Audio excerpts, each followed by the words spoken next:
അപ്പോൾ ഞാൻ അല്പം ഫ്രീ ആണ്, കുറച്ച് കഴിയുമ്പോൾ ജോലിയുണ്ട്. എങ്കിലും അതായത് താങ്കൾ ഞാൻ ഖുറാനിൽ എഴുതിയിരിക്കുന്ന കാര്യങ്ങൾ പറയുമ്പോൾ താങ്കൾ എന്താ പറയുക, ബ്ലേറ്റൻ്റ് ആയിട്ട് പറയണേ അതിൽ അങ്ങനെ എഴുതിയിട്ടില്ല എന്ന് പറയണേ. അപ്പോൾ ഞാൻ ദേ ഖുറാൻ എടുത്തിട്ടുണ്ട്, അതിൽ ഞാൻ വായിച്ചുകൊണ്ട് ഞാൻ സംസാരിക്കാം. ഓക്കെ, അത് കഴിഞ്ഞിട്ട് താങ്കൾ അതിനുള്ള മറുപടി പറഞ്ഞോളൂ. 2-ാം അധ്യായം അൽ ബക്കറ, അൽ ബക്കറ 177-ാം വാക്യം. ഓക്കെ, നിങ്ങൾ കിഴക്കോട്ടോ പടിഞ്ഞാറോട്ടോ മുഖം തിരിക്കുന്നതല്ല പുണ്യം, പിന്നെയോ അല്ലാഹുവിലും അന്ത്യദിനത്തിലും മലക്കുകളിലും വേദഗ്രന്ഥത്തിലും പ്രവാചകന്മാരിലും വിശ്വസിക്കുക. അപ്പോൾ പുണ്യം എന്ന് പറഞ്ഞാൽ വിശ്വാസമാണ്. അള്ളാഹുവിൽ വിശ്വസിച്ചാൽ നിങ്ങൾ പുണ്യമായി, അപ്പോൾ നിങ്ങൾക്ക് സ്വർഗത്തിന് അർഹരായി. സനാതനധർമ്മം അങ്ങനെയല്ല പഠിപ്പിക്കുന്നത്. പുണ്യം എന്ന് പറഞ്ഞാൽ പരോപകാരമാണ്, മറ്റു പ്രാണികൾക്ക് എന്തെങ്കിലും സഹായം ചെയ്യുന്നതാണ് പുണ്യം, അല്ലാണ്ട് ഒരു വ്യക്തിയിൽ വിശ്വസിക്കുന്നതല്ല. മനസ്സിലായോ? വിശ്വാസമല്ല പുണ്യം, പുണ്യകർമ്മം എന്നാണ് പറയണത്, പാപകർമ്മം എന്നാണ് പറയണത്. മനസ്സിലായോ? അപ്പോൾ മറ്റൊരാളെ ദ്രോഹിക്കുന്നത് ഒരു കർമ്മമല്ലേ, അപ്പോൾ അത് ദ്രോഹമായതുകൊണ്ട് അത് പാപം. മറ്റൊരാൾക്ക് സഹായം ചെയ്യുന്നത് അതൊരു കർമ്മമല്ലേ, അത് സൽക്കർമ്മമായതുകൊണ്ട് അത് പുണ്യം.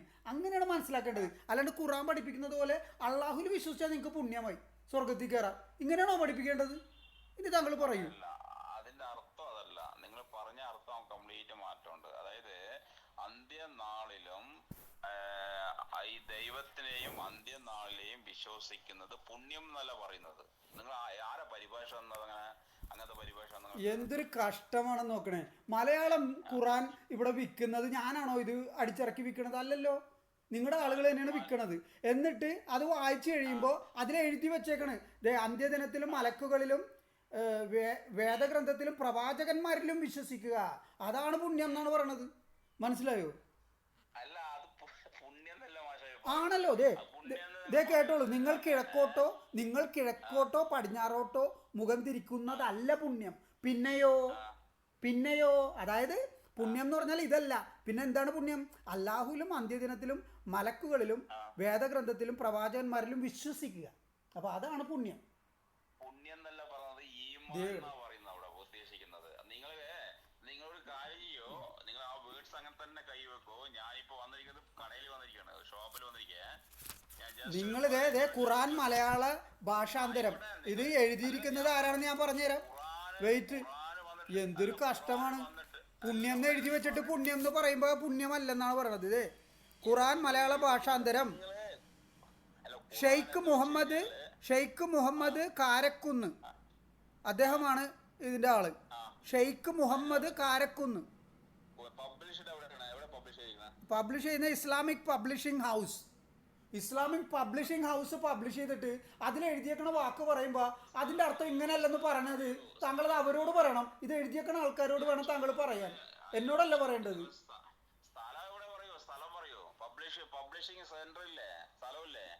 ഉണ്ടല്ലോ, കോഴിക്കോട് ആ മേരിക്കുന്ന് PO.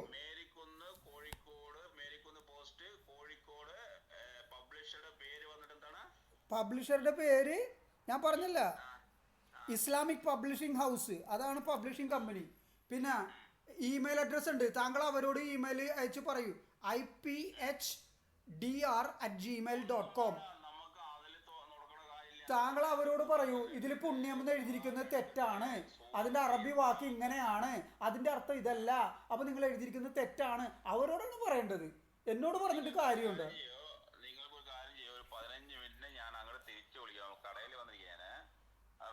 കടയിൽ നിന്ന് സംസാരിച്ചു കഴിഞ്ഞാൽ അത് ഒരു വർഗീയതയായി മാറും, മനസ്സിലല്ലേ?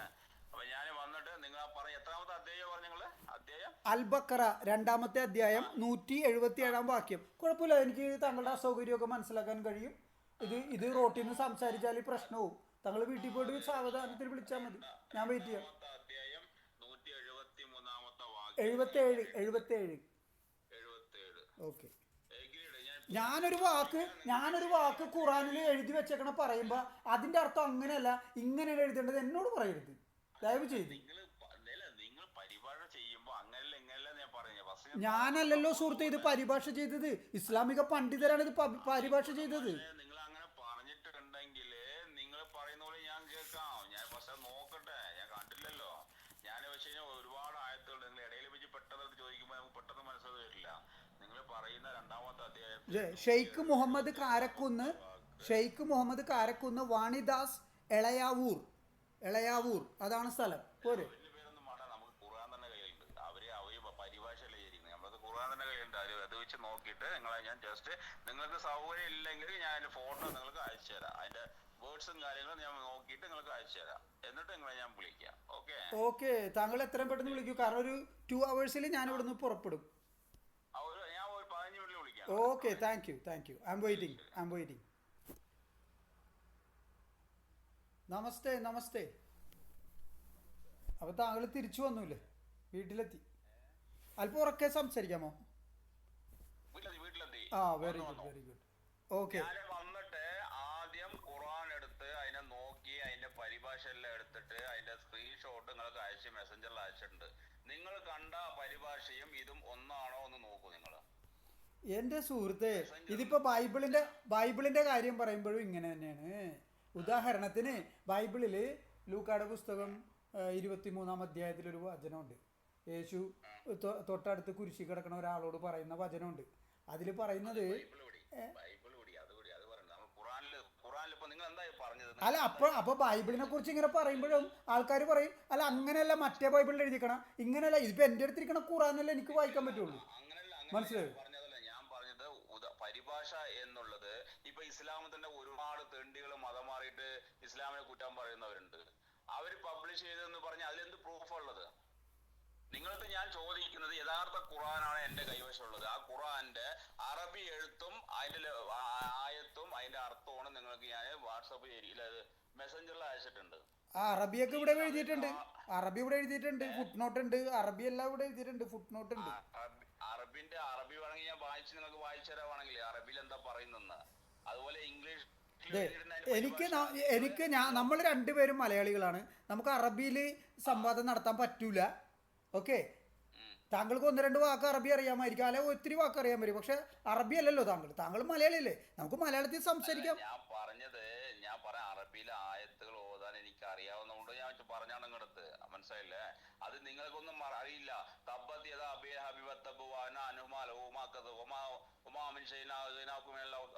ഇതൊക്കെ നിങ്ങൾക്ക് അറിയോ? ഞാൻ മലയാളം അതൊക്കെ അറിയുന്ന ആൾക്കാരല്ലേ ഇത് തർജ്ജമ ചെയ്തത്. അല്ലാണ്ട് താങ്കളുടെ അത്ര പോലും അറബി അറിയില്ലാത്ത ആളുകളാണോ ഇത് തർജ്ജമ ചെയ്ത് അച്ചടിച്ച് വിൽക്കുന്നത്? ആണോ? എനിക്ക് ഒരുപാട് അറിയാം. മനസ്സിലായില്ല? അപ്പൊ ഞാൻ എന്നാ താങ്കളൊരു ഖുർആൻ എഴുത്, പരിഭാഷ ഉണ്ടാക്കി. അല്ല, ഞാനെന്താ പറയേണ്ടത്? ഇവിടെ ഇദ്ദേഹത്തിന്റെ പേരുണ്ട്. ഇവിടെ ഷെയ്ഖ് മുഹമ്മദ് കാരക്കുന്ന്. അദ്ദേഹം തർജ്ജമ ചെയ്ത സംഗതി 10,000-കണക്കിന് ലക്ഷക്കണക്കിന് കോപ്പി അടിച്ചു വിൽക്കണ സാധനം നിങ്ങൾ പറയുന്നത് ഇതല്ല സത്യം. താങ്കളുടെ അടുത്ത് ഇരിക്കണ ഖുറാനാണ് ശരിക്കുള്ള ഖുറാൻ എന്നാ പറയണത്, അല്ലേ? നിങ്ങൾ പറഞ്ഞ തന്നെ പിടിക്കുക. നിങ്ങൾ പറഞ്ഞ പരിഭാഷ തന്നെ ഞാൻ പറയുന്നു. നിങ്ങൾ എന്താണ് അതിൽ പറഞ്ഞത്? ഇടത്തോട്ടും വലത്തോട്ടും നോക്കിയാൽ പുണ്യമാവില്ല. പിന്നെയോ പുണ്യം എന്ന് പറഞ്ഞാല് അള്ളാഹുവിലും അന്ത്യദിനത്തിലും ഒക്കെ വിശ്വസിക്കുന്നതാണ് പുണ്യം. ഇതിന്റെ അർത്ഥം താങ്കൾ എനിക്ക് എന്തിനാ അയച്ചു തരുന്നത്? ഇത് മലയാളത്തില് നോക്കൂ, വളരെ ലളിതമായിട്ട് മലയാള ഭാഷയിൽ എഴുതിയിരിക്കുന്നതിന്റെ അർത്ഥം താങ്കൾ എനിക്ക് എന്തിനാ പറഞ്ഞു തരുന്നത്? എനിക്ക് മലയാളം അറിയാലോ. അല്ലല്ല, ഇത് എങ്ങനെയാണ് ഇത് മനസ്സിലാക്കുന്നത്? മനസ്സിലാക്കുന്നത് പുണ്യം എന്ന് പറഞ്ഞാൽ സൽപ്രവൃത്തി, അതല്ലേ ഉദ്ദേശിക്കുന്നത്? അതെ, അതായത് പക്ഷേ ഇവിടെ ഖുർആൻ പറയുന്നത് വിശ്വാസമാണ് പുണ്യം എന്നാ പറയണത്. അല്ല, പോട്ടെ, ലെറ്റസ് എഗ്രി ടു ഡിസഗ്രി. എന്നിട്ട് നമുക്ക് അടുത്ത വചനത്തിലേക്ക് പോകാം. നമുക്ക് പല വചനങ്ങളുണ്ടല്ലോ ഖുർആനിൽ. 4-ാമത്തെ അധ്യായം 48-ാമത്തെ വാക്യം, അല്ലാഹു തന്നിൽ പങ്കു ചേർക്കുന്നത് പൊറുക്കില്ല, അതല്ലാത്ത പാപങ്ങളൊക്കെയും അവൻ ഇച്ഛിക്കുന്നവർക്ക് അവൻ പുറത്തു കൊടുക്കും. അല്ലാഹുവിന്റെ പങ്കാളികളെ പറയട്ടെ സുഹൃത്തെ, ഖുറാനല്ലേ വായിക്കണത്. നിങ്ങൾ ഖുറാൻ വായിക്കുമ്പോൾ നിങ്ങൾക്ക് പേടി എന്താ? ഞാൻ ഖുറാൻ വായിക്കുമ്പോൾ താങ്കൾ എന്നെ ഇത് ചെയ്യണ അല്ലതെ 48-ാമത്തെ വാക്യമാണ് ഇത്. പച്ച മലയാളത്തിൽ എഴുതിയേക്കണ കാര്യം താങ്കൾ എനിക്ക് പറഞ്ഞ് മനസ്സിലാക്കി തരേണ്ട ആവശ്യമില്ല. പറയുന്നത് എനിക്ക് കേൾക്കേണ്ട കാര്യമില്ല. ഞാൻ പറയുന്നത് നിങ്ങൾ പറഞ്ഞ പുണ്യം എന്ന് പറഞ്ഞതിന് ഉത്തരം ഞാൻ പറഞ്ഞുതരാം. അല്ല അത് ഞാൻ പറഞ്ഞല്ലോ, അത് വിട്ടുകളെ ഒരേ വചനത്തിൽ തന്നെ കടിച്ചു തൂങ്ങേണ്ട ആവശ്യമില്ല. ഞാൻ എൻ്റെ അഭിപ്രായം പറഞ്ഞു. നമുക്ക് അത് ആ ഉത്തരം കഴിഞ്ഞിട്ട് വേണം അടുത്തതിലേക്ക് ആയിക്കോട്ടെ, താങ്കൾ പറയൂ. ഇത് തീർക്കണം എന്ന് വെച്ച് കഴിഞ്ഞാൽ വലത്തോട്ടും ഇടത്തോട്ടും നോക്കുക എന്ന് വെച്ച് കഴിഞ്ഞാൽ നമസ്കാരത്തില് വലത്തോട്ടും ഇടത്തോട്ടും നോക്കുന്ന ഒരു കാര്യമുണ്ട്. അപ്പോഴാണ് അവന്റെ നമസ്കാരം പൂർത്തീകരിക്കാൻ പറ്റുള്ളൂ. അവസാന നിമിഷം നിസ്കാരത്തിൽ അവൻ റൈറ്റും ലെഫ്റ്റും നോക്കുന്ന ഒരു സംഭവമുണ്ട്. അത് നോക്കിക്കഴിഞ്ഞാൽ അവന്റെ നിസ്കാരം പൂർത്തിയാകുള്ളൂ. അപ്പൊ ഈ നിസ്കരിച്ചത് കൊണ്ട് മാത്രം നീ പുണ്യം തേടുന്നില്ല, മറിച്ച് അള്ളാഹുവിനെയും അന്ത്യനാളിനെയും മലക്കുകളെയും വിശ്വസിക്കുന്നവനാണെങ്കിൽ നീ സക്കാത്ത് നൽകണം, നിന്റെ സ്വത്തിന് ദാനം ചെയ്യണം എന്നാലും പുണ്യമുള്ളെന്നൊക്കെ പറഞ്ഞിരിക്കുന്ന ഈ ആയത്തിന്റെ അടിസ്ഥാനം. സമ്മതിച്ചു. അല്ല നമുക്ക് ഇതിൽ തന്നെ കടിച്ചു തൂങ്ങണ്ടല്ലോ, ഒരുപാട് വചനങ്ങളുണ്ടല്ലോ, നമുക്ക് അടുത്തതിലോട്ട് പോയാൽ. അല്ല ഞാൻ താങ്കൾ പറഞ്ഞ സമ്മതിച്ചിരിക്കുന്നു പോരെ, താങ്കൾ പറഞ്ഞ സമ്മതിച്ചു, സമ്മതിച്ചു. അടുത്തതിലേക്ക് പോവാം. അടുത്തത് നാലാമത്തെ അധ്യായം അതിന്റെ പേര് അന്നിസാഹ്. അല്ലാഹു തന്നിൽ പങ്കു ചേർക്കുന്നത് പൊറുക്കില്ല, അതല്ലാത്ത പാപങ്ങളൊക്കെയും അവൻ ഇച്ഛിക്കുന്നവർക്ക് അവൻ പുറത്തു കൊടുക്കും. ഓക്കെ, അതായത് അല്ലാത്ത അള്ളാഹുൽ പങ്കു ചേർക്കുന്നത് ഒഴിച്ചുള്ള പാപങ്ങളൊക്കെ അള്ളാഹു പുറത്തു കൊടുക്കും. അതായത് കുട്ടികളെ ബലാത്സംഗം ചെയ്യുന്നത് പുറത്തു കൊടുക്കും, പിന്നെ ഹിറ്റ്ലർ ചെയ്ത പോലെ ഗ്യാസ് ചേമ്പറിലിട്ട് കൊല്ലുന്നത് അത് പുറത്തു കൊടുക്കും, എല്ലാം പുറത്തു കൊടുക്കും. അള്ളാഹുവിന് അല്ല പറയട്ടെ സുഹൃത്തെ, ഞാൻ എൻ്റെ വാദം ഞാൻ പൂർത്തിയാക്കട്ടെ, എന്നിട്ട് താങ്കൾ പറഞ്ഞോളൂ. ഓക്കെ, അപ്പോൾ ഞാൻ മനസ്സിലാക്കണത് ഇങ്ങനെയാണ് ഞാൻ മനസ്സിലാക്കണത്. എല്ലാ പാപങ്ങളും പുറത്തു കൊടുക്കും എക്സെപ്റ്റ് അള്ളാഹുവിൽ പങ്കു ചേർക്കുന്നത്. അതായത് ഇപ്പോൾ യേശു പറയുന്നുണ്ടല്ലോ, പിതാവിൻ്റെയും പുത്രൻ്റെയും പരിശുദ്ധാത്മാവിൻ്റെയും നാമത്തിൽ എന്ന് പറയുന്നുണ്ടല്ലോ, അത് പുറത്തു കൊടുക്കൂല. കാരണം പുത്രനില്ല, പിതാവ് മാത്രമേ ഉള്ളൂ, അള്ളാഹു മാത്രമേ ഉള്ളൂ. അപ്പൊ പുത്രനുണ്ടെന്ന് പറയുന്നത് പുറത്തു കൊടുക്കില്ല. അങ്ങനല്ല, ബൈബിൾ എടുക്കാണ്ട് എങ്ങനെ ഖുർആൻ സംസാരിക്കണം? എങ്ങനെ? ബൈബിളിന്റെ തുടർച്ചയാണ് ഖുർആൻ. ബൈബിളിന്റെ തുടർച്ചയാണ്. ബൈബിളിൽ പറഞ്ഞിരിക്കുന്ന ആദാമിന്റെ ഹവ്വയുടെയും കഥ ഖുർആനിൽ പറഞ്ഞിട്ടുണ്ടോ?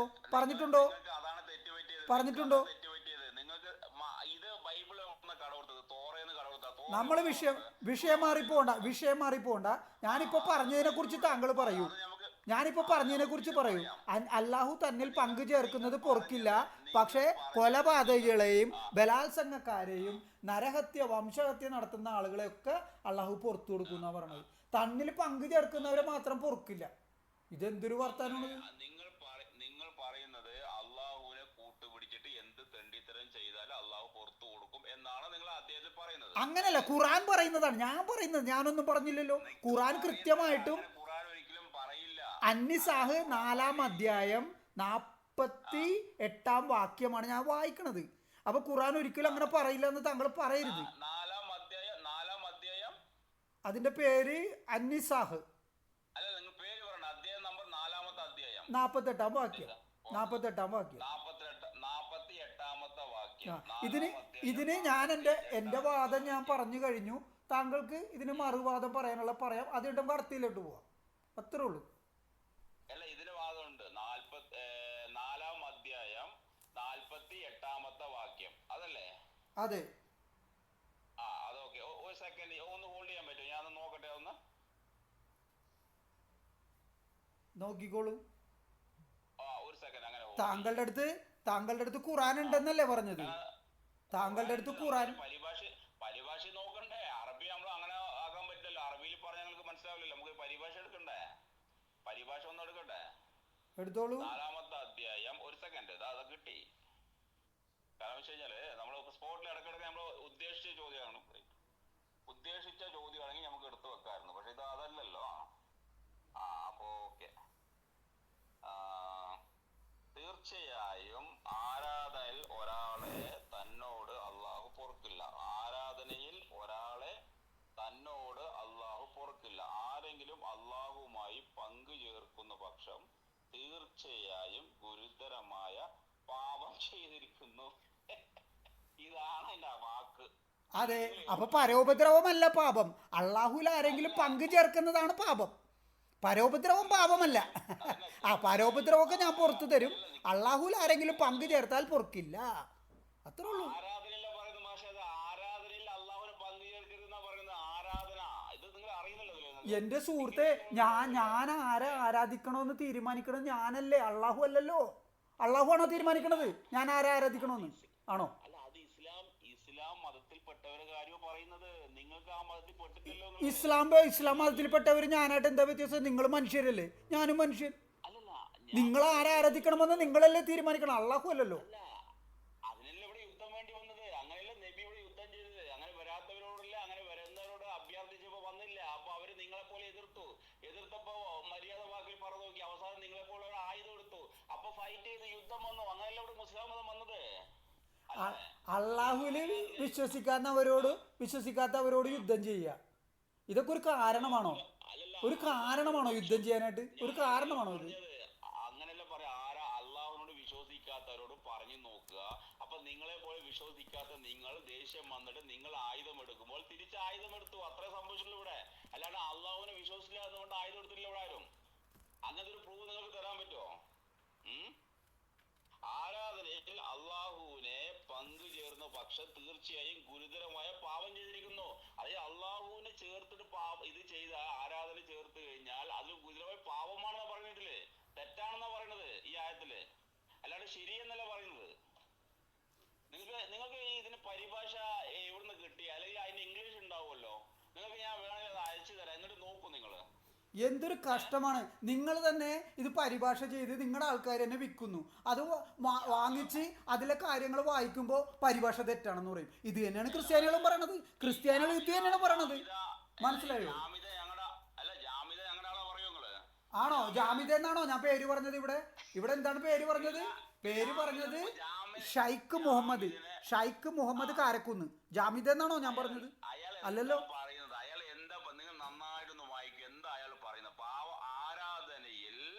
മറ്റൊരാളെ ഇതിൽ ചേർത്ത് കഴിഞ്ഞാൽ ഗുരുതരമായ പാപം ചെയ്യുന്ന നിങ്ങൾ എന്നാ പറയുന്നതില്ലേ? അല്ലാതെ നിങ്ങൾ എന്താ പറയുന്ന അർത്ഥം? നിങ്ങൾ പറയുന്നത് എന്താണ്? മറ്റുള്ളവരെ അള്ളാഹുവിനെ ചേർത്ത് ചെയ്ത് എന്ത് തെറ്റുമാണ് ചെയ്യാന്ന്. അങ്ങനെയല്ലേ നിങ്ങൾ പറഞ്ഞത്? അതാണോ ഇതിന്റെ അർത്ഥം? ഞാൻ പറഞ്ഞല്ലോ, ഞാൻ ഈ ഖുറാനിൽ എഴുതിയത് വായിക്കണല്ലേ സുഹൃത്തെ. എല്ലാ മാഷെ ഖുറാനിലെ കൈതന്നെ നിങ്ങൾക്ക് വേണം സ്ക്രീൻഷോട്ട് ഞാൻ അയച്ചുതരാം. നിങ്ങൾ വെബ്സൈറ്റ് സൈറ്റ് ചെക്ക് ചെയ്ത് നോക്കൂ. ഖുറാനിൽ ഈ ആയത് ഇത്രാമത്തെ സൈറ്റ് ചെക്ക് ചെയ്ത് നോക്കൂ. ഗൂഗിൾ ചെക്ക് ചെയ്ത് നോക്കൂ. സനാതന ധർമ്മവും നിങ്ങളുടെ ഈ സെമിറ്റിക് മതവുമായിട്ടുള്ള ഒരു അന്തരം എന്താണെന്ന് ഞാൻ പറഞ്ഞുതരാം. താങ്കൾ ഇത് കേട്ടോളൂ. അല്ല, ഖുറാൻ വായിക്കട്ടെ സുഹൃത്തെ. താങ്കൾ എന്തിനാ പേടിക്കണം? 33-ാം അധ്യായം അൽ അഹിസാബ്, അതിലെ 6-ാം വചനം. പ്രവാചകൻ, അതായത് മുഹമ്മദ്, സത്യവിശ്വാസികൾക്ക് സ്വന്തത്തെക്കാൾ ഉറ്റവനാണ്.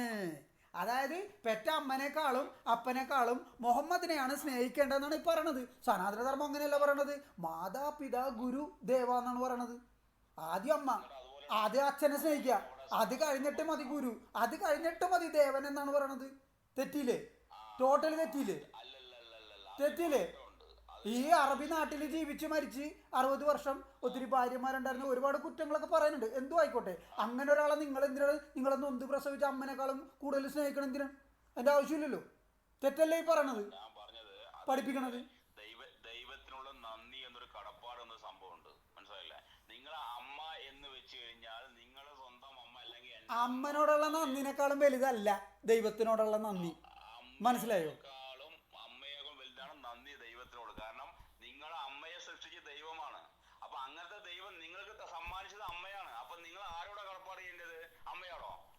എന്താണ് മിസ്റ്റർ? ആദമിനെ ഹവ്വയെ സൃഷ്ടിച്ചത് ദൈവമാണെന്ന് പറയൂ, പക്ഷെ എൻ്റെ അമ്മനെ സൃഷ്ടിച്ചത് ദൈവമാണെന്നൊക്കെ പറയണത് ഞാൻ എന്ത് പറയാനാണ്? ആർക്കാണ് ഇഷ്ടമല്ലാത്തത്? അങ്ങനെയല്ലല്ലോ. എൻ്റെ അമ്മയുടെ മാതാപിതാക്കള് ദൈവമാണോ? ഇതിങ്ങനെ ചോദിച്ചു പോകാമല്ലോ. ഇത് ശരിക്കും പറഞ്ഞാൽ നിങ്ങളുടെ സെമിറ്റിക് മതത്തിലാണ് 6 ദിവസം കൊണ്ട് ഈ ഒരു ദൈവം എല്ലാം സൃഷ്ടിച്ചു എന്ന് പറയണത്, മനുഷ്യരെ സൃഷ്ടിച്ചു എന്നൊക്കെ പറയണത്. പക്ഷേ മനുഷ്യരിവിടെ അനാദികാലം മുതൽക്കേ ഉണ്ടെന്നാണ് സനാതന ധർമ്മം പഠിപ്പിക്കുന്നത്.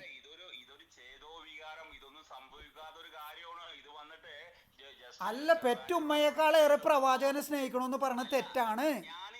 പെറ്റുമ്മയേക്കാളേറെ നിങ്ങൾ ആരെയും സ്നേഹിക്കേണ്ടതില്ല. അങ്ങനെ പറഞ്ഞിരുന്നെങ്കിൽ ഖുറാൻ നല്ല പുസ്തകമാണെന്ന് ഞാൻ പറഞ്ഞേനെ. അങ്ങനെയല്ലല്ലോ പറയണത്. പെറ്റ അമ്മയെക്കാളേറെ പ്രവാചകനെ സ്നേഹിക്കണമെന്നല്ലേ പറയണത്. അതെങ്ങനെ ശരിയാവും? അങ്ങനെ പെറ്റ അമ്മയെ എന്ന് പറയുന്നില്ല. നിങ്ങൾ ഏറ്റവും കൂടുതൽ നബിയെയും അള്ളാഹുവിനെ സ്നേഹിക്കുമെന്നാണ് പറയുന്നത്. നമ്മുടെ ഏറ്റവും വലിയ സ്വന്തം എന്ന് പറഞ്ഞാല് അമ്മയല്ലേ. അമ്മയച്ഛനല്ലേ നമ്മുടെ ഏറ്റവും വലിയ സ്വന്തം അല്ലേ. മാഷെ, എന്തുകൊണ്ടാണ് സ്വന്തക്കാരെക്കാളേറെ പ്രവാചകനെ സ്നേഹിക്കണമെന്നാ പറയണത്. അങ്ങനെ പറഞ്ഞ സ്നേഹം ഉണ്ടാവുമോ സുഹൃത്തെ? ഒരു പുസ്തകത്തിൽ എഴുതി വെച്ചേക്കണേണ് ഇന്ന ആളെ നിങ്ങൾ സ്നേഹിക്കണം എന്ന് പറഞ്ഞാൽ നമുക്ക് സ്നേഹിക്കാൻ പറ്റുമോ? ഇതെന്താണ് ഈ പറഞ്ഞത്? സ്നേഹം എന്ന് പറഞ്ഞാൽ എന്താണ്? കുട്ടിക്കളിയാണോ? പിന്നെ ഇങ്ങനെ പറയണ എന്തിനാണ്? നിങ്ങൾ ഇന്നാളെ സ്നേഹിക്കുക അങ്ങനെ പറയേണ്ട ആവശ്യമില്ലല്ലോ. അതെന്റെ കാര്യമല്ലേ. ഞാനല്ലേ തീരുമാനിക്കണം ആരെ സ്നേഹിക്കണം ആരെ സ്നേഹിക്കണ്ടെന്ന്. അല്ലാണ്ട് ഒരു കിതാബാണോ തീരുമാനിക്കണത്? ഒരു കിതാബാണോ തീരുമാനിക്കണം? എന്റെ ഷർട്ട് ഞാനിടും എന്റെ മകനോടും. നിങ്ങൾ തീടാൻ പറയണത് നിങ്ങൾ തീടാൻ പറയുകയാണെങ്കിൽ നിങ്ങൾ ഇഷ്ടം കിട്ടാൻ മതി, എല്ലാം കിടണ്ട. ഞാൻ നിങ്ങൾ നിർബന്ധിക്കുന്നില്ല, മനസ്സിലായില്ലേ? എന്റെ ഷർട്ട് ഞാനിടും എന്റെ മകനോടും. അതേസമയം നിങ്ങൾ ഖുറാനെ ഇപ്പൊ നിങ്ങളെ അടിവസ്ത്രവുമായിട്ടാണ് നിങ്ങൾ ഉപമിക്കുന്നത്. ഖുറാനെ അടിവസ്ത്രമായിട്ട് താരതമ്യം ചെയ്യാണ് നിങ്ങൾ. അങ്ങനെ ചെയ്യരുത്. നിങ്ങൾ അങ്ങനെ ചിന്തിക്കരുത്. ഈ മതത്തിലുള്ളവർക്കാണ് ആ ചിന്താഗതി, ആ അനുഷ്ഠാനങ്ങളുള്ളൂ. വേറുള്ളവർക്ക് ഇതില്ല. ഈ മതം വിശ്വസിക്കുന്നവർക്ക് അതുള്ളൂ. അപ്പൊ നിങ്ങൾ ഈ മതത്തിലില്ല, അതുകൊണ്ട് നിങ്ങൾക്ക് അത് നിങ്ങളെ നോക്കേണ്ട കാര്യമില്ല. നിങ്ങൾ നിങ്ങൾ ആരും പറഞ്ഞിട്ടുണ്ടാ? നിങ്ങൾക്ക് ആരും പറഞ്ഞു അതുപോലെ നിങ്ങൾ ഇവരെ വിശ്വസിക്കുക? നിങ്ങള് നമ്മുടെ കഴിഞ്ഞ സംവാദത്തിൽ നിങ്ങൾ പറഞ്ഞില്ലേ ഇങ്ങനെ ഒരു കാര്യം പറഞ്ഞിട്ടില്ലാന്ന്. ഇവിടെ 9-ാം അധ്യായം അത്തൗബ താങ്കളുടെ ഖുർആൻ ഉണ്ടല്ലോ, അതിലെടുത്ത് വായിച്ചോളൂ. 5-ാം വാക്യം. അങ്ങനെ യുദ്ധം നിഷിദ്ധമായ മാസങ്ങൾ പിന്നിട്ടാൽ ആ ബഹുദൈവ വിശ്വാസികളെ നിങ്ങൾ എവിടെ കണ്ടാലും കൊന്നുകളയുക. എന്തിനാണ് സുഹൃത്തെ ഒരു മനുഷ്യൻ ബഹുദൈവ വിശ്വാസിയാണെന്ന് പറഞ്ഞാൽ അവനെ കൊല്ലണം? എന്തിനാണ് അവനെ കൊല്ലണത്? അതിന് മുമ്പ് കുറെ വാക്കുകൾ അത് നിങ്ങൾ വായിച്ചിട്ടില്ല. അതായത് ആ വിശുദ്ധ ദിനങ്ങൾ എന്നല്ല പറയുന്നത്. അതായത് ആ യുദ്ധങ്ങളുടെ മുൻകാല സമയങ്ങളിൽ ഇവരെ ആക്രമിച്ച ആൾക്കാർ ബഹുദൈവ ആരാധകരായിരുന്നു. അവർ വന്നിട്ട് അന്ന് അവരെ വിളിക്കുന്നത് ബഹുദൈവ ആരാധകർ എന്നാണ്. അന്ന് കാഫിറുകളെന്നോ അല്ലെങ്കിൽ ഹിന്ദുക്കളെന്നോ വാക്കില്ല. അവിടെ ബഹുദൈവ ആരാധകർ, ഏകദൈവ വിശ്വാസികൾ, അങ്ങനെ 2 വിഭാഗമായിരുന്നു അന്നുണ്ടായിരുന്നത്. അപ്പൊ അന്ന് പറഞ്ഞത് ബഹുദൈവ ആരാധകർ എവിടെ കണ്ടാൽ നിങ്ങൾ കൊന്നുകളയൂ, കാരണം നിങ്ങൾക്ക് സുരക്ഷയാണ് വേണ്ടത് എന്നാണ് അത് ഉച്ചരിക്കുന്നത്. അങ്ങനെ ഖുറാനിൽ നിരന്തരമായിട്ട് ഈ മുസ്ലിങ്ങളെല്ലാം പഠിച്ചിരുന്നെങ്കിൽ ഇന്ന് ബഹുദൈവ വിശ്വാസികളൊക്കെ കൊന്നുകൊണ്ടിരിക്കില്ല, ഇവിടെ യുദ്ധം ചെയ്യില്ലേ? സാധാരണ കോമൺ സെൻസ് അല്ലേ നിങ്ങൾക്ക്? മനസ്സിലാക്കി കൂടെ മനുഷ്യരെ നിങ്ങൾക്ക്? നിങ്ങൾ അത് പറഞ്ഞിട്ട് പിന്നെ സനാതനധർമ്മം ഫോളോ ചെയ്യുന്ന ആളുകളാണ്. ഒരു 10 സെക്കൻഡ് ഞാൻ സംസാരിച്ചോട്ടെ.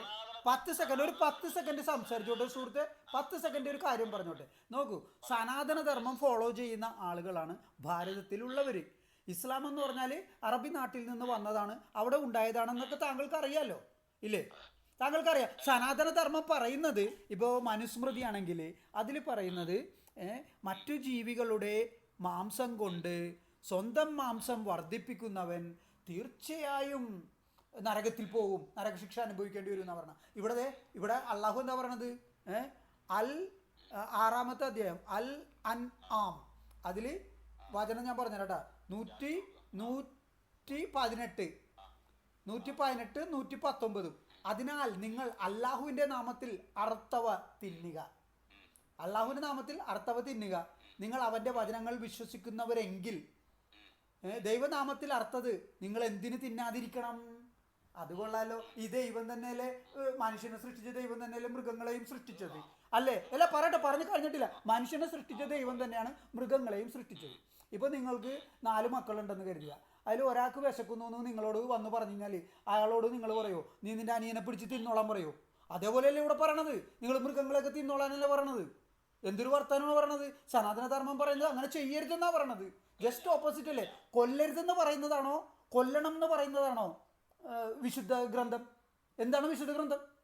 താങ്കൾ പറയൂ. പറയൂ.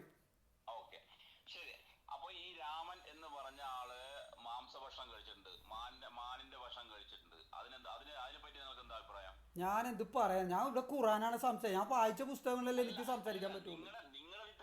രാമ മാംസഭക്ഷണം കഴിച്ചു എന്നൊക്കെ പറയണത് വെറുതെ. അത് താങ്കൾ ഇത് ഞാൻ പറഞ്ഞ പോലെ കൃത്യമായിട്ട് ഇപ്പൊ ഞാൻ പറഞ്ഞല്ലോ ഖുറാൻ 3-ാമത്തെ അധ്യായം 3-ാമത്തെ വചനം അതുപോലെ പറയും എന്നാ ഞാൻ നോക്കാം. അങ്ങനെ എനിക്ക് നോക്കാൻ പറ്റും. അല്ല അങ്ങനെ പറയാണ്ട് ചുമ്മാ അങ്ങോട്ട് കാടടച്ച് വെടിവെച്ചിട്ട് കാര്യമില്ലല്ലോ. ഇതൊന്നും ഞാൻ ഇപ്പൊ താങ്കൾ പറയൂ മൃഗങ്ങളെ കൊന്നു തിന്നുന്നത് നല്ലതാണോ? താങ്കൾ പറയൂ മൃഗങ്ങളെ കൊല്ലി തിന്നോളാനാണ് അള്ളാഹു പറയണത്. അള്ളാഹുവിന്റെ നാമത്തിൽ അറക്കണമെന്നാ പറയണത്.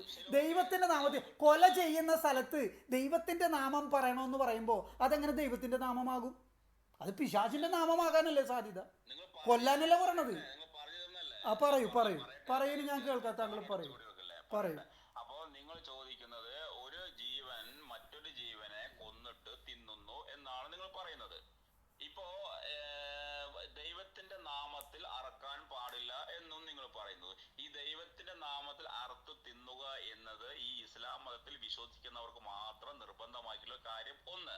സെക്കൻഡ്, ഞാൻ പറഞ്ഞു കേട്ട് നിങ്ങൾ തിരിച്ചു പറഞ്ഞാൽ മതി. ഒരു കാര്യം വന്ന് അത് വിശ്വസിക്കുന്നവർക്ക് മാത്രം അവകാശപ്പെട്ട ഒന്നാണത്, മറ്റുള്ളവരോട് അങ്ങനെ പറയുന്നില്ല. പിന്നെ രണ്ടാമത്തെ കാര്യം വന്നിട്ട് നിങ്ങൾ വന്നിട്ട് സഹജീവികളെ എന്തിന് കൊല്ലണം എന്ന് ചോദിക്കുമ്പോൾ നിങ്ങളോട് ഞാൻ ഒറ്റ ചോദ്യം, നിങ്ങൾ കഴിക്കുന്ന ഓരോ ഭക്ഷണത്തിനും ജീവനുണ്ട്, നിങ്ങൾ കഴിക്കുന്ന സസ്യങ്ങൾക്ക് ജീവനുണ്ട്, നിങ്ങൾ കഴിക്കുന്ന അരി ഭക്ഷണത്തിന് അരിക്ക് ജീവനുണ്ട്, എല്ലാത്തിനും ജീവനുണ്ട്. അതിനെ നിങ്ങൾ കൊന്നു തിന്നുകയല്ലേ ചെയ്യുന്നത്? അല്ലയോ? അല്ല, കൊന്നു തിന്നുന്നില്ല. ഇപ്പൊ തെങ്ങിൽ തേങ്ങ ഉണ്ടാവുന്നു. ഞാനൊരു തേങ്ങ എടുത്തെന്ന് പറഞ്ഞാൽ ഒരു 2-1.5 മാസം കഴിയുമ്പോൾ പിന്നെയും തേങ്ങ വരും. അത് തെങ്ങ് ചാവുന്നില്ലല്ലോ. അല്ലെങ്കിൽ ഒരു വഴുതനങ്ങ, ടൊമാറ്റോ എല്ലാം നോക്കിക്കോളൂ. അതിൻ്റെ അകത്ത് എടുത്ത് അത് അതിൻ്റെ ഫലമാണത്, ഫ്രൂട്ട്സ് ആണത്. അത് നമുക്കുള്ളതാണത്. നമ്മളല്ലേ നട്ടു വളർത്തണത്. നമ്മൾ കർഷകനാണ്, കർഷകന്റെ അവകാശമാണത്.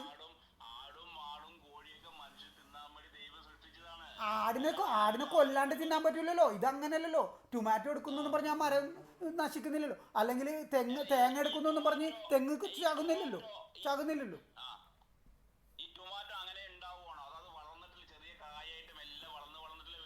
ആയിക്കോട്ടെ, മരം അവിടെ തന്നെ ഉണ്ടല്ലോ, വീണ്ടും ടൊമാറ്റോ വരികയും ചെയ്യും. അതുപോലെയാണ് ആടിനെ വെട്ടി കൊന്നു കഴിഞ്ഞാൽ പിന്നെ ജീവനോടെ വരുമോ? ഈ സസ്യങ്ങൾക്ക് ജീവനുണ്ടോ ഇല്ലയോ? ചോദ്യം ഒന്ന്. ഉണ്ടോ ഇല്ലയോ? സസ്യങ്ങൾക്ക് ജീവനുണ്ട്, തീർച്ചയായും ജീവനുണ്ട്. പക്ഷേ അതിന്റെ ഫ്രൂട്ട്സ് നമ്മൾ കൃഷി എന്നാണ് പറയണത്. മനസ്സിലായോ? കൃഷിയാണത്. അത് നമ്മളിപ്പോൾ ഞാറ് നടണമെങ്കിൽ തന്നെ അത് നെല്ലാണ് നമ്മൾ എടുക്കണത്. അല്ലാണ്ട് മരം പിഴുത് കളയുകയല്ലേ ചെയ്യണത്. നെല്ലാണ് നമ്മൾ എടുക്കണത്. മനസ്സിലായോ? എന്തൊരു കഷ്ടമാണ് നോക്കണേ. മൃഗങ്ങളെയൊക്കെ കൊന്നു തിന്നണ കാര്യം പറയുമ്പോ താങ്കൾ പറയുന്നത് ഈ എന്താ പറയാ, ദൈവം ഒരിക്കലും തൻ്റെ സൃഷ്ടിയെ കൊന്നു തിന്നാൻ പറയില്ല. നിങ്ങളെ മക്കളെ കൊന്നു തിന്നാൻ പറയോ? പറയൂ. നിങ്ങളെ മക്കളെ കൊന്നു തിന്നാൻ പറയോ? പറയത്തില്ല. കാരണം നിങ്ങൾക്ക് നിങ്ങളുടെ മക്കളോട് മമതയുണ്ട്, സ്നേഹമുണ്ട്. അതുകൊണ്ട് നിങ്ങൾ പറയില്ല. പക്ഷെ ഇവിടെ പറയുന്നുണ്ട്, എന്റെ നാമത്തിൽ അറക്കാനാ പറയണത്. എന്തൊരു ദൈവമാണ് ഭായി. ഭക്ഷണ യോഗ്യമായ എന്തിനേയും അറുത്ത് തിന്നാം എന്ന് ദൈവം പറഞ്ഞിട്ടുണ്ട്. മനസ്സിലായില്ല? ഭക്ഷണ യോഗ്യമായിട്ട് എന്തിനേയും അറുത്ത് കഴിക്കാം. ഭക്ഷണ യോഗ്യമായത് നൂറ്റാണ്ടുകൾക്ക് മുമ്പ്, എത്രയോ കൊല്ലം മുമ്പ്, 1-ാം നൂറ്റാണ്ട് ആ കാലഘട്ടങ്ങളിലും വെറും പച്ചക്കറി മാത്രമല്ലേ തിന്ന് ജീവിച്ചത്. അന്നത്തെ ആദിവാസികൾ വേട്ടയാടി തിന്ന് ജീവിച്ചത്. അപ്പൊ എന്തുകൊണ്ട് ദൈവം അന്ന് അവർക്ക് സസ്യങ്ങൾ കൊടുത്തില്ല? എന്തുകൊണ്ട് അവർക്ക് ഫ്രൂട്ട്സ് കൊടുത്തില്ല? പിന്നെയല്ലേ ഫ്രൂട്ട്സും കാര്യങ്ങളൊക്കെ കണ്ടുപിടിച്ചത്. നിങ്ങൾ ഈ കൊന്നു എന്ന് പറയരുത്. ഇത് ഭക്ഷ്യയോഗ്യമായിട്ടുള്ള വസ്തുക്കളെ തിന്നുന്ന പാവമല്ല. നിങ്ങൾ വന്നിട്ട് ഈ എന്താ പറയാ, ഈ ബ്രാഹ്മണമ്മ പറയുന്ന പോലെ പറയാൻ നിൽക്കരുത്. കാരണം അവർക്ക് എന്താണെന്ന് അറിയോ, അവർ ജന്മനാ പഠിച്ചു വരുന്ന ഒന്നാണ്. എന്താണ്? അയ്യോ, നമ്മൾ മൃഗങ്ങളെ കൊല്ലില്ല. അതേസമയം 2 കണ്ണും 2 ചെവിയും ഉള്ള, കൈകാലുള്ള ആരോഗ്യമായ ഒരു മൃഗവും ഇതൊന്നുമില്ലാത്ത അതായത് ഒരു വേദന മാത്രം അനുഭവിക്കുന്ന ഒരു സസ്യവും തമ്മിൽ വ്യത്യാസമുണ്ട്. ഇപ്പൊ നമ്മളിപ്പോ ഒരു ക്രൂരത എന്ന് പറഞ്ഞാൽ 2 കൈയും കണ്ണും എല്ലാം ഉള്ള ഒരു ഒരു ഫുള്ളായിട്ടുള്ള ഒരു മനുഷ്യനും അതേസമയം കണ്ണും ചെവിയും കാലും ഇല്ലാത്ത ഒരു പാവപ്പെട്ട ഒരു മനുഷ്യനും, ഈ 2 പേരിൽ ആരെ കൊന്നു തിന്നാലാണ് ഏറ്റവും പാവം എന്ന് ചോദിച്ചാൽ നമ്മൾ പറയുന്നത് ഈ കുരുടനെ കൊന്നു തിന്നാൽ പാവമാണെന്ന് പറയും. അതുപോലെയുള്ള സസ്യത്തിന്റെ അവസ്ഥ. ഈ മൃഗങ്ങൾക്ക് എല്ലാം അനുഭവിച്ച് ജീവിക്കുന്ന മൃഗങ്ങളും ഒന്നും പറയാതെ നിൽക്കുന്ന സസ്യങ്ങളും, കുരുടനും സസ്യവും എല്ലാം തികഞ്ഞത് മൃഗവുമാണ്. അപ്പൊ ഈ 2 ക്രൂരത എതിർത്ത് പറഞ്ഞാൽ നിങ്ങളാണ് ക്രൂരന്മാരെന്ന് പറയും ഞാൻ. ആയിക്കോട്ടെ, ലെറ്റ്സ് എഗ്രി ടു ഡിസഗ്രി. ഇത് താങ്കൾ പറയാം. ഇനി അടുത്ത വചനം ഞാൻ വായിക്കാം. ഇവിടെ താങ്കൾ മനസ്സിലാക്കേണ്ട ഒരു കാര്യമുണ്ട്. ആദ്യം തന്നെ അതിന് മുഖവുരായിട്ട് ഞാൻ ഒരു കാര്യം പറയാം. താങ്കൾ ഇത്ര നേരം പറഞ്ഞല്ലോ, നോക്കൂ, ചില തമിഴ് സിനിമകളിൽ നമ്മൾ കാണാറുള്ള ഒരു ഡയലോഗ് ഉണ്ട്. ഉങ്ങൾക്കൊരു ന്യായം ഊർക്കൊരു ന്യായമാണെന്ന് ചോദിക്കും. അതായത് നിങ്ങൾക്കൊരു ന്യായം നാട്ടുകാർക്ക് വേറെ ന്യായമോ എന്ന് ചോദിക്കും. അതൊരു ചോദ്യമാണ്. കാരണം ന്യായം എന്ന് പറഞ്ഞാൽ എല്ലാവർക്കും ഒരുപോലെ ആയിരിക്കണം, സമമാണ്. ഓക്കെ, അങ്ങനെയാണെങ്കിൽ ഇത് കേട്ടോളൂ, താങ്കൾ ഇത് കേട്ടോളൂ. സമ്മതിച്ചല്ലോ, സന്തോഷം. 33-ാം അധ്യായം അൽ അഹ്സാബ് 50-ാം വാക്യം. നബിയെ, നീ വിവാഹമൂല്യം നൽകിയ നിന്റെ പത്നിമാരെ നിനക്ക് നാം അനുവദിച്ചു തന്നിരിക്കുന്നു. അല്ലാഹു നിനക്ക് യുദ്ധത്തിലൂടെ അധീനപ്പെടുത്തി തന്നവരിൽ നിന്റെ വലങ്കൈ ഉടമപ്പെടുത്തിയ അടിമ സ്ത്രീകളെയും. അപ്പോൾ അല്ലാഹു യുദ്ധത്തിലൂടെ മുഹമ്മദിന് അടിമ സ്ത്രീകളെ കൊടുക്കണേ. ഓക്കെ, നിന്നോടൊപ്പം സ്വദേശം വെടിഞ്ഞ് പലായനം ചെയ്തെത്തിയ നിന്റെ പിതൃസഹോദരി പുത്രിമാർ, മാതൃ സഹോദരി പുത്രിമാർ എന്നിവരെയും വിവാഹം ചെയ്യാൻ അനുവാദമുണ്ട്. ഇവരൊക്കെ മുഹമ്മദിന് വിവാഹം ചെയ്യാമേ. സത്യവിശ്വാസിയായ, ഞാൻ പറഞ്ഞു കഴിയട്ടെ, സത്യവിശ്വാസിയായ സ്ത്രീ സ്വന്തത്തെ പ്രവാചകന് ദാനം ചെയ്യുകയും അവളെ വിവാഹം കഴിക്കാൻ ഉദ്ദേശിക്കുകയുമാണെങ്കിൽ അതിനും വിരോധമില്ല.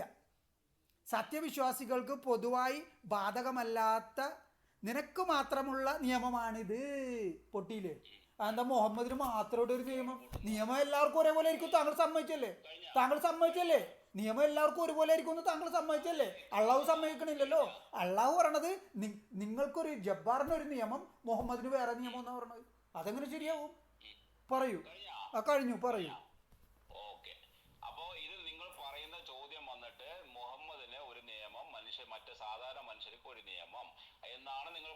ഞാനല്ല, ഖുറാനാണ് പറയുന്നത്. ഞാനല്ല, ദയവ് ചെയ്ത് അങ്ങനെ പറയല്ലേ. ഖുറാനാണ് പറയുന്നത്, ഞാനാണെന്ന് വരുത്തി തീർക്കല്ലേ പ്ലീസ്. സത്യം പറയൂ. ഖുറാൻ പറയുന്നു. ഓക്കെ, എന്തുകൊണ്ട് എന്ന് ചോദിച്ചു കഴിഞ്ഞാൽ ഇതിനെ വളരെ വളരെ വ്യക്തമായിട്ട് തന്നെ ഞാൻ പറഞ്ഞുതരാം. ഈ മുഹമ്മദ് എന്ന് പറഞ്ഞാൽ ദൈവികമായിട്ടുള്ള ഒരു മനുഷ്യനാണ്. അദ്ദേഹത്തിന് സമ്മാനമായിട്ടോ അല്ലെങ്കിൽ അദ്ദേഹത്തിന് ഇഷ്ടമായിട്ടോ അദ്ദേഹത്തിന് എങ്ങനെ വേണം ജീവിക്കാനുള്ള അധികാരം അള്ളാഹു കൂടെ കൊടുക്കുകയാണ്. അങ്ങനെ കൊടുക്കുകയാണെങ്കിൽ അള്ളാഹു അത് സ്വീകരിച്ച നബി സ്വീകരിച്ചില്ല. അള്ളാഹു അങ്ങനെ കൊടുത്തിട്ടും നബി അവിടെ സ്വീകരിച്ചില്ല. നബിയോടെ സ്വീകരിച്ചാൽ മാത്രം അവിടെ തെറ്റിയൊരു നിയമം മാറുന്നുള്ളൂ. അള്ളാഹു പറയുന്നു, നിനക്ക് ഇത്രയും സ്പെഷ്യൽ ഉണ്ട്, നീ സ്പെഷ്യൽ എടുക്കുകയാണെങ്കിൽ അള്ളാഹുവിന് മുമ്പിൽ അവൻ സെക്കൻഡ് ആവും മുഹമ്മദ്. അള്ളാഹു അത് എടുത്തില്ല, അല്ല നബി അത് എടുത്തില്ല. അപ്പൊ അങ്ങനെ സ്വീകരിക്കാത്ത പക്ഷം നബി എന്തായി? സാധാരണ മനുഷ്യരെക്കാളും അള്ളാഹുവിന്റെ ഏറ്റവും വലിയ ഒരു അടിമയായി മാറി എന്നാണ് അവിടെ പറയുന്ന ഉത്തരം. താങ്കൾ അത് പറയുന്നത് വേറെന്തോ ലെവലിലാണ് പറയുന്നത്. രണ്ട് നിയമം ഞാനൊന്നും പറഞ്ഞില്ലല്ലോ. ഖുറാനാണ് പറയുന്നത്. ഞാനൊന്നും പറയുന്നില്ല സുഹൃത്തെ. ക്രിസ്ത്യാനികളോടും അതുപോലെ തന്നെയാണ്. എനിക്കൊന്നും പറയാനില്ല. ബൈബിളിലുള്ള കാര്യം കൃത്യമായിട്ട് വായിച്ചു. ഇപ്പം ഞാൻ ഖുറാൻ കൃത്യമായിട്ട് വായിച്ചിട്ടാണ് ഞാൻ സംസാരിക്കണം. ഇപ്പൊ താങ്കൾ ഇത്ര എക്സ്പ്ലനേഷൻ തന്നു, വിശദീകരണം തന്നു.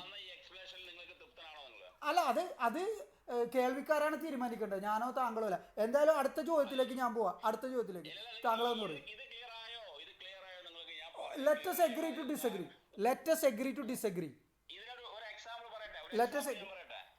അടുത്ത ചോദ്യത്തിലേക്ക് പോവാം. അതിനു മുമ്പ് എനിക്കൊരു കാര്യം താങ്കളോട് ചോദിക്കാനുണ്ട്. ഞാൻ എൻ്റെ ചോദ്യം ചോദിക്കണേ. ഖുറാന്റെ വചനം ഉദ്ധരിക്കുന്നതിന് മുമ്പ് എനിക്ക് താങ്കളോട് ഒരു കാര്യം പറയാനുണ്ട്. നമ്മൾ ഭയപ്പെടേണ്ടത് ആരെയാണ്? നമ്മുടെ ശത്രുക്കളെയാണോ, കൂട്ടുകാരെയാണോ, സ്നേഹിതരെയാണോ?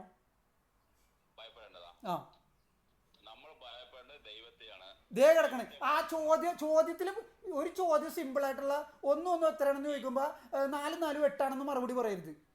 മനസ്സിലായോ? അങ്ങനല്ല, ഒന്നും എത്രയാണെന്ന് ചോദിക്കുമ്പോൾ അത് പറയുക. ഞാൻ ചോദിച്ചത് എന്താണ് ചോദ്യം? നമ്മൾ ഭയപ്പെടേണ്ടത് നമ്മുടെ ശത്രുക്കളെയാണോ അതോ മിത്രങ്ങളെയാണോ?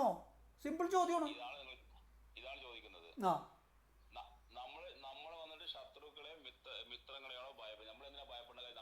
അതല്ല അങ്ങനെ നമ്മൾ എന്തിനാണ് ഭയപ്പെടേണ്ടതല്ല. സാധാരണഗതിയിൽ മനുഷ്യർക്ക് ശത്രുക്കളോടാണോ ഭയം അല്ലെങ്കിൽ സ്നേഹിതരോടാണോ ഭയം? ശത്രുക്കളെയാണോ താങ്കൾ വീട്ടിൽ വിളിച്ചു കയറ്റണം, അല്ലെ സ്നേഹിതരെയാണോ വീട്ടിൽ വിളിച്ചു കയറ്റണം? ശത്രുക്കളെ ഭയം ഉണ്ടാവും. എങ്കിൽ ഞാൻ ഇനി അടുത്ത വചനം പറയാം. അധ്യായം 8 അൽ അൻഫാൽ 2-ാമത്തെ വാക്യം. അല്ലാഹുവിന്റെ പേര് കേൾക്കുമ്പോൾ ഹൃദയം ഭയചകിതമാകുന്നവർ മാത്രമാണ് യഥാർത്ഥ വിശ്വാസികൾ. ഇതേ കിടക്കുന്നു. അള്ളാഹുവിനെ ആദ്യം ഭയപ്പെടണം. എൻ്റെ അള്ളാഹു എൻ്റെ ശത്രുവാണോ? പിശാചാണോ അള്ളാഹു? പിശാച്ചാണെങ്കിൽ ഞാൻ ഭയപ്പെടും. ഇത് ഇത് ഇത് കഴിഞ്ഞാ അള്ളാഹു എൻ്റെ മിത്രമാണെങ്കിൽ ഞാൻ ഭയപ്പെടേണ്ട ആവശ്യമില്ലല്ലോ. പിന്നെ അള്ളാഹു എന്തിനാണ് അള്ളാഹുവിനെ പേടിക്കാൻ പറഞ്ഞത്? എന്തിനാണ്?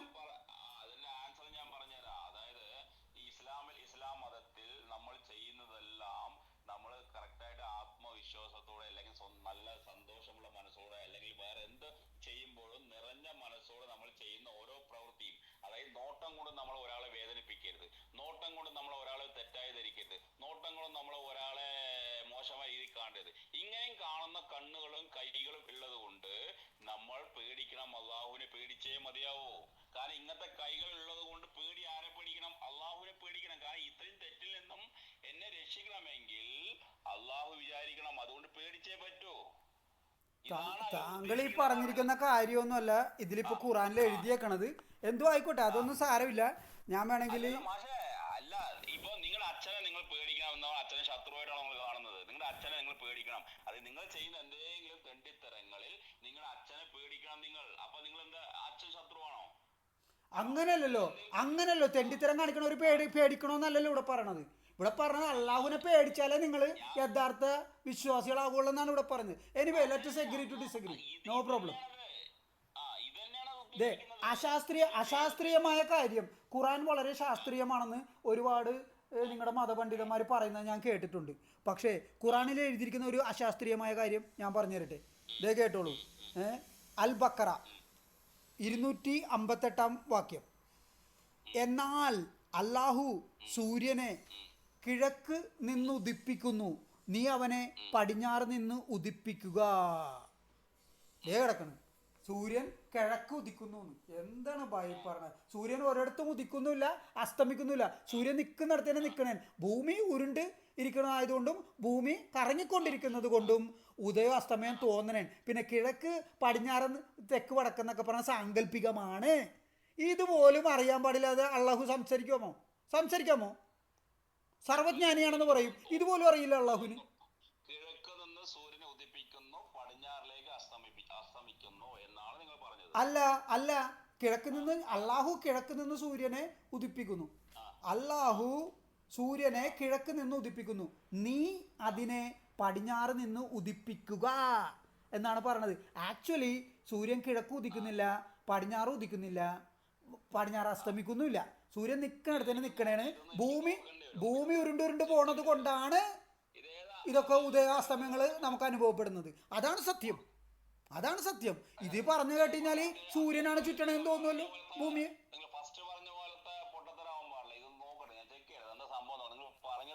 താങ്കൾ നോക്കിക്കോളൂ.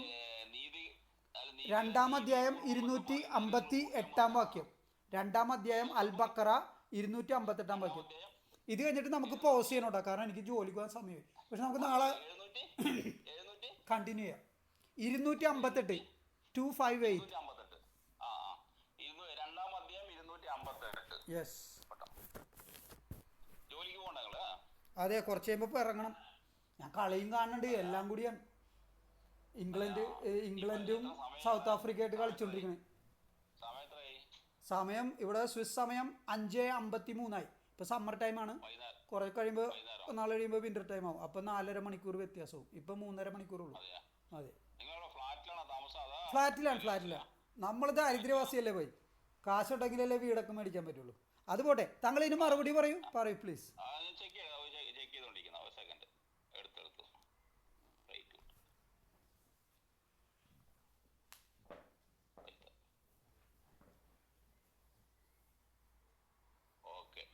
ഇബ്രാഹിമിനെ അള്ളാഹു രാജാധികാരം നൽകിയത് കൊണ്ട്, അതാണോ? അതല്ല, അത് അവന്റെ രക്ഷിതാവിനെ കുറിച്ച് തർക്കിച്ചവനെ നീ പരിഗണിച്ചില്ല.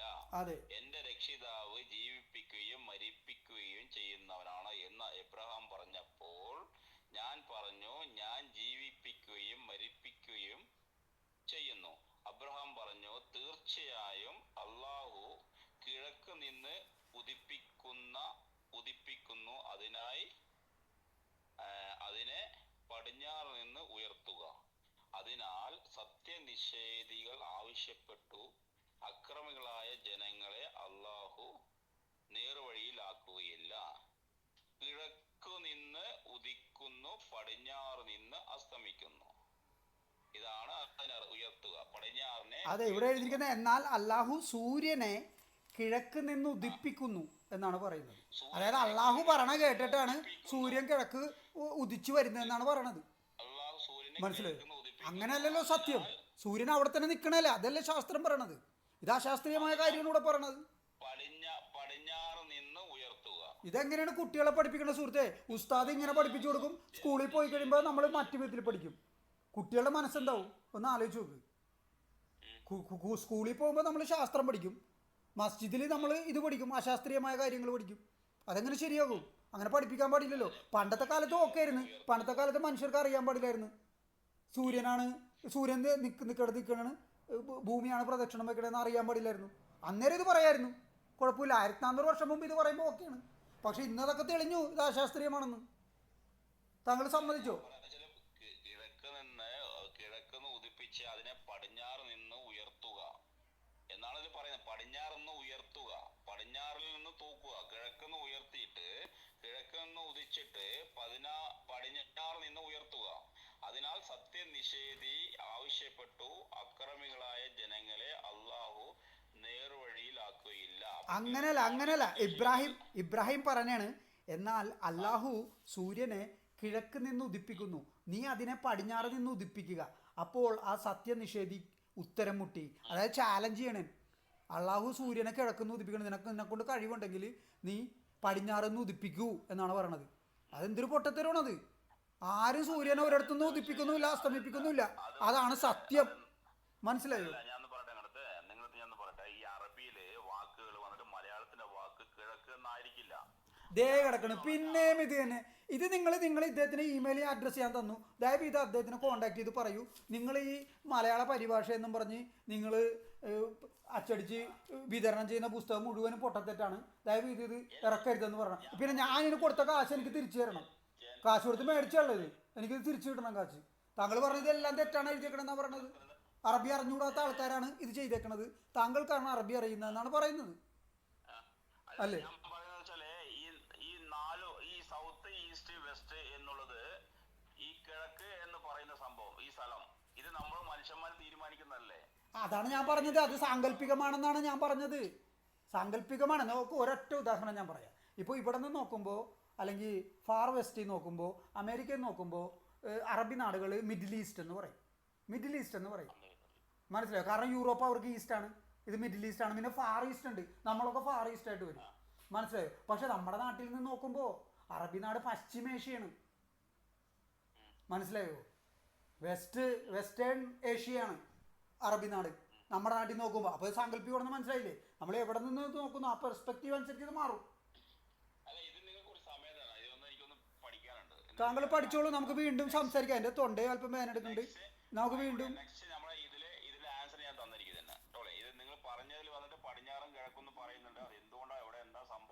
താങ്കൾ നോക്കിയിട്ട് പറയൂ. എന്തായാലും താങ്കൾ നല്ലൊരു മുസൽമാനായിട്ടാണ് എനിക്ക് ഫീൽ ചെയ്യണം. താങ്കൾ ഇതുവരെ എന്നെ തെറിയൊന്നും പറഞ്ഞിട്ടില്ല, അതിന് തന്നെ വലിയ ഉപകാരം.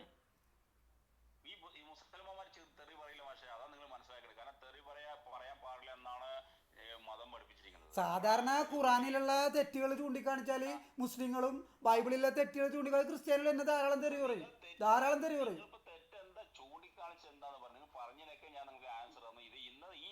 നോ പ്രോബ്ലം, ഞാൻ ഇനിയും ചൂണ്ടിക്കാണിക്കാലോ. നമുക്ക് വീണ്ടും സംസാരിക്കാം. ഓക്കെ, തൽക്കാലത്തേക്ക് നമ്മൾ ബ്രേക്ക് എടുക്കാം. എനിക്ക് നിങ്ങളെ മതം നാളെ ചോദിക്കാം. ഇത് കഴിഞ്ഞിട്ട് അടുത്ത നിങ്ങളെ മതങ്ങളെ പറ്റി എനിക്ക് ചോദിക്കാം. Of course. പക്ഷെ ഇതേപോലെ ചോദിക്കണം, കറക്റ്റായിട്ട് വചനം അത് കറക്റ്റ് പറഞ്ഞിട്ട് ചോദിക്കണം. അല്ലാണ്ട് ഒന്നുമില്ലായ്മയെന്ന് ഒരു അടിസ്ഥാനം ഇല്ലാണ്ട് സംസാരിക്കരുത്. അത്രേ ഉള്ളൂ. നന്ദി, നമസ്തേ. ഞാൻ ചോദിക്കുന്ന ബുക്കെന്നല്ല, പ്രാക്ടിക്കലായിട്ട് ചോദിച്ചോളൂ. എന്നൊക്കെ അറിയുന്ന വിധത്തിൽ ഞാൻ മറുപടി പറയും. ഞാൻ പണ്ഡിതനൊന്നുമല്ല, അറിയുന്ന വിധത്തിൽ മറുപടി പറയും. സംസാരിക്കാം തീർച്ചയായിട്ടും. നാളെ ഞാൻ ഫുൾ ടൈം ഫ്രീ ആണല്ലോ. സാറ്റർഡേ സൺഡേ ഇവിടെ ജോലിയില്ല സുഹൃത്തേ, ജോലിയില്ല.